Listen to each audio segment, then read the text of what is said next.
Hello, I'm Graham Dale. Those of us who love Britain, its history, its culture, and its civilization should thank President Trump because his attack on wokery in America, from whence it all came, is starting to be adopted here in Britain. Woke and wokery are words that have entered our common lexicon and become everyday and widely used, but whose origins, and most importantly, concept and implications, are not fully understood. So far as I can ascertain, the word woke originates in African American slang and was originally understood to mean a state of being awake or woke to racial discrimination and prejudice as existing against African Americans. This initial meaning has, however, been extensively extended to include various groups who are perceived as being persecuted based on their particular race, sexuality, disabilities, and gender. Professor Eric Kaufman of Buckingham University describes woke as the sacralization of historically marginalized race, gender, and sexual minority groups, and regards wokery as cultural socialism, whose original aim was the protection from harm and discrimination of historically disadvantaged groups, and further the attainment of equal outcomes for these groups through, for example, positive discrimination in education and employment. However, in order to achieve these objectives, the revolutionary wokerati insists that the whole of society must be re-educated and re-engineered to become woke and be awakened to their historical wrongs and failings, all of which emanate from being born white European and particularly white British. Whilst many will agree with the objectives of wokery, it's unfortunate and dangerous that those in pursuit of them for purely altruistic motives are guilty of gullibility, naivety, and gross overreach, whilst others use the movement to cloak their true malign revolutionary agenda.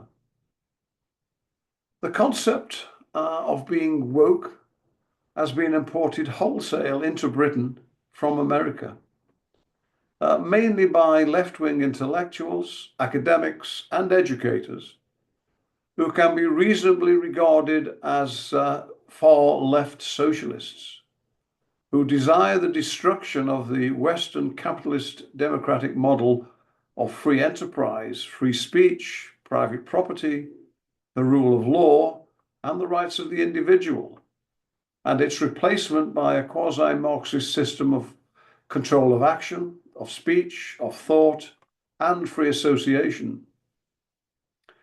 What the woke ideologues believe is that our society is incorrigibly corrupt, founded on the racism of white supremacy. Their only solution to this is revolution and the overthrow of the status quo.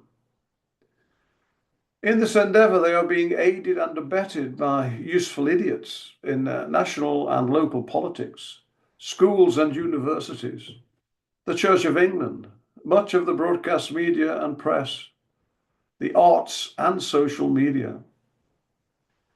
Amazingly, this anti-democratic, anti-capitalist cause is also being vigorously and blindly promoted by gullible, virtue-signaling big business, government departments, quangos, the civil service, and schools and universities through the diversity, equity, and inclusion movement, the DEI movement. This is the Trojan horse through which it is intended that wokery will prevail. From the closure of bank accounts, if a business or individual is regarded as being off message, to potential new recruits for the Royal Air Force being excluded for being useless white males, to the stifling of free speech through no platforming and intimidation, to the so-called decolonization, whatever that means, of our museums, art galleries, libraries, university curricula, and, of course, our white and racist countryside. To the wholesale rewriting of British history to taint it all with slavery, wokeism has infested almost every aspect of British business and society with the objective of destroying British history and culture. This is an insidious and frightening process that the German Marxist Rudi Deuschke has referred to as the long march through the institutions, where utopian intellectuals have sought to capture society from below by commandeering institutions of socialization, such as schools and universities. The capture of business, the civil service, national institutions, and so on through DEI is a classic example of Marxist entryism, where an organization is insidiously taken over and consumed from within until the canker finally prevails and the host dies. The abrupt appearance in our lives of wokeism can be traced to the explosion of the Black Lives Matter movement in Britain, following the murder of the African-American George Floyd. Quite why this shocking event should lead to such societal turmoil in Britain can only be explained as the casus belli that the wokerati were awaiting to begin their assault on Britain and its culture. The reaction of the establishment that runs Britain's museums, art galleries, libraries, and universities would be bewildering without the knowledge that most seem to be run by left-wing academics.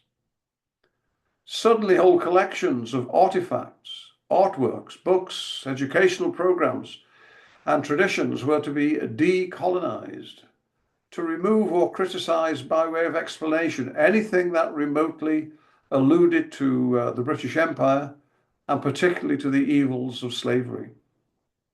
Statues of national heroes, benefactors, and philanthropists were destroyed or removed. Books were taken off library shelves. Works of art were quietly hidden in vaults, and the National Trust rooted out any association, however tenuous, of its donors' links to slavery. British history is being trashed and rewritten by pseudo-historians of the left, who argue that the British Empire was a vile and irredeemably evil creation, and that Britain was primarily responsible for the horrors of slavery, and that we as a nation should be forever punished and harangued for it. The British establishment has fallen totally for the dangerous yarn spun by the wokerati, and is in the process of rewriting 1,000 years of British history and irrevocably changing British society. The useful idiots promoting wokery on behalf of the Marxist revolutionaries appear to have been brainwashed into a form of self-loathing and a perverse hatred of all that is British, but particularly English. If British society, culture, and history is to be saved from this concerted assault, the whole concept of wokery must be resisted and rejected at every opportunity. Thank you for listening.